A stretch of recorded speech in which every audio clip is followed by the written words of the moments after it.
तोते और तोती का गुजर एक बस्ती से हुआ। उन्होंने देखा कि सारी बस्ती वीरान पड़ी है। तोती ने तोते से पूछा, ये बस्ती वीरान क्यों है? तोते ने जवाब दिया, लगता है यहां से उल्लू का गुजर हुआ है।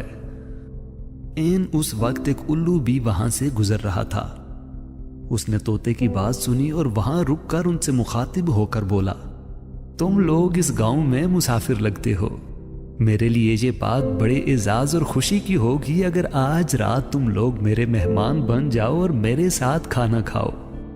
उल्लू की मोहब्बत भरी दावत से तोते का जोड़ा इनकार ना कर सका और उन्होंने उल्लू की दावत कबूल कर ली। खाना खाकर जब उन्होंने रुखसत होने की इजाजत चाही तो उल्लू ने तोती का हाथ पकड़ लिया और कहा, तुम कहां जा रही हो?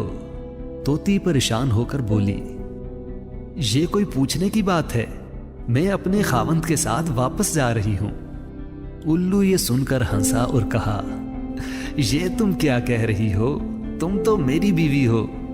इस पे तोता तोती उल्लू पर झपट पड़े और गर्मा गर्मी शुरू हो गई।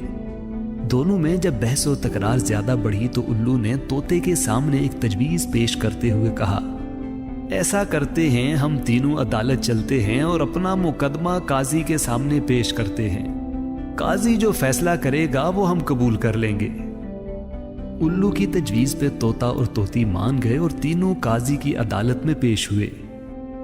काजी ने दलाइल की रोशनी में उल्लू के हक में फैसला देकर अदालत बर्खास्त कर दी।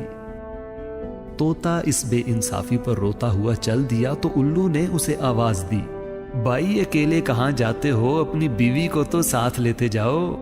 तोते ने हैरानी से उल्लू की तरफ देखा और बोला, अब क्यों मेरे जख्मों पर नमक छिड़कते हो? ये अब मेरी बीवी कहां है?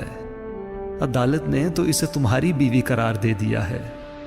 उल्लू ने तोते की बात सुनकर नरमी से कहा, नहीं दोस्त, तोती मेरी नहीं तुम्हारी ही बीवी है। मैं तुम्हें सिर्फ ये बताना चाहता था कि बस्तियां उल्लू वीरान नहीं करते।